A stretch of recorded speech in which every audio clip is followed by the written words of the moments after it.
When criticized, analyze thyself. Take a thorough look at thy life's activities. Through the uncompromising eyes of thy senses, survey and criticize thyself.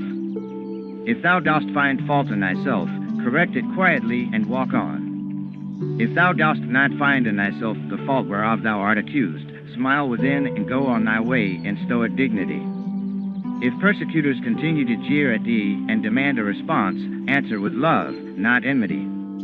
If thou dost hold a position in which others look to thee for light, answer or battle for truth with love in thy heart, not for thine honor or for fear of a bad name, but to uphold the glory and purity of truth. Let thine actions and words be not for the sake of victory, nor for shaming others, nor to feed thy vanity, but only for truth. Love for truth, however, must always be tempered with the love of avoiding hurt to others. Defamation of others in the name of spreading truth, or for the sake of one's own benefit, is a sign of ego and inner weakness, a desire to make oneself appear taller by cutting off the heads of others. Fight not, even for truth, if love is not in thy heart. Hatred cannot be conquered by hatred. Meanness cannot be overcome by meanness. If in the guise of defending truth, hatred, or vengefulness, or an inflated ego precipitates in thy heart a desire to battle thy detractors, forsake the fight. First culture love. Love is thy strength and thy greatest ally. Its salve will heal the wounds inflicted by the hatred of thine enemies, and love is never defeated. Even death in the attempt to conquer hatred is love's victory for the immortal soul. Those who hate and revile thee are not knowers of truth. Forgive them, for in their ignorance they know not what they do. As thou dost love to forgive thyself no matter what thou hast done, love to forgive others as readily. To those who criticize thee and wrongly accuse thee, knowingly and deliberately, give love unflinchingly. Let them be shamed by the steady gift of thy love in return for the poison they gave unto thee. Try to change them by thine unconditional love. No one who knows the love of God can hate or express meanness to any of his children. How canst thou hate or hurt thine own erring brothers? Hateful or loving, they are still thine own. Brothers who act out of hate and spite know not that law. If thou hatest them in return, thou wilt drown them in the flood of hatred. Rather, show them the lighthouse of love that they might swim ashore. Let thy love tell them of the ignorance of their erring ways. Show them the example that thou lovest them in spite of their hatred. Blessed are those who are criticized for doing good. A paradise of eternal bliss is theirs who live and die in right behavior.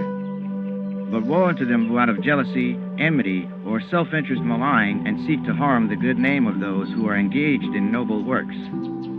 Sarcasm, slander, revengefulness, bias, untruth are poisoned shafts of evil that boomerang to inflict great karmic injury to the soul of the criticizer. Unkind and unjust criticism causes inharmony and factions of partiality, bias, and rebellion. Supported by those who love gossip, it becomes a crucifixion of the soul of the innocent, more painful than the crucifixion of the body. The love of gossip is the love to crucify the soul of others. But though gossip, lies, and slander hurt the criticized, they ultimately hurt the criticizer even more. The wrongly criticized becomes purer than ever, while the wicked accusers are condemned by the unfailing karmic law of cause and effect.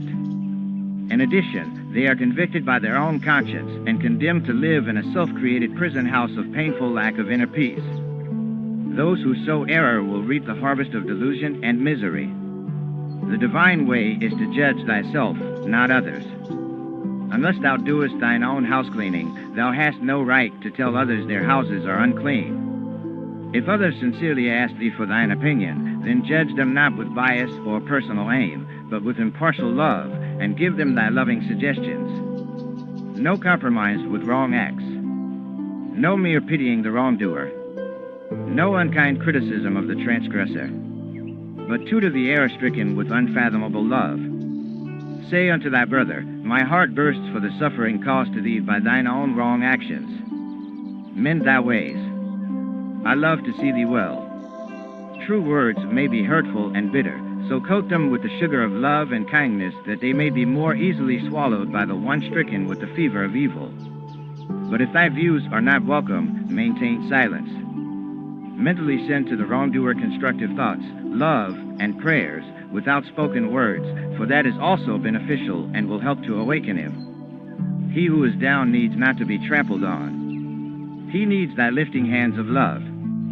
Think of others' woes as thine own, and thou wouldst feel for all. Unkind criticism is a torturing enemy that delights in the downfall of others. Love is a saving friend that rejoices in others' happiness and well-being. To offer criticism, even constructive criticism, is risky, but to be able thyself to stand criticism is of great benefit. It tests and reinforces thine armor of truth for use in the battle of life. Those who lovingly judge thee are thy best friends. Those who flatter thy faults are thy worst enemies. To receive impartial criticism is to tune in with the law of progress. But to succumb to flattery is to poison both material and spiritual advancement. Harp not on the sins of others, neither on thine own. Forgive and forget past error. Give no life and form to thine own or others' errors. Do not speak of others' faults. Never write about them or make them public. Do not engage in or repeat rumors and gossip. Do not make an untruth immortal by talking about it, by sounding thine own trumpet in the chorus of dissent. And do not draw personal conclusions and give voice to them when thou art not in a position to understand all sides. Be busy in making thyself good. Thine example would talk 1,000,000 times louder than words. Counteract criticism by humbly living the principles of truth. Reform thyself, and by watching thine example, let others be inspired to reform themselves. That is what is wanted and needed in this world, those who are criticizers of themselves, not others. Conquer vice by virtuous example, error by truth, hatred by love, ignorance by wisdom, fear by courage, narrow-mindedness by understanding, bigotry by liberality. Let these virtues begin with thyself. Be attentive to thine own mental house cleaning, and perchance others will be encouraged to get busy doing the same for themselves.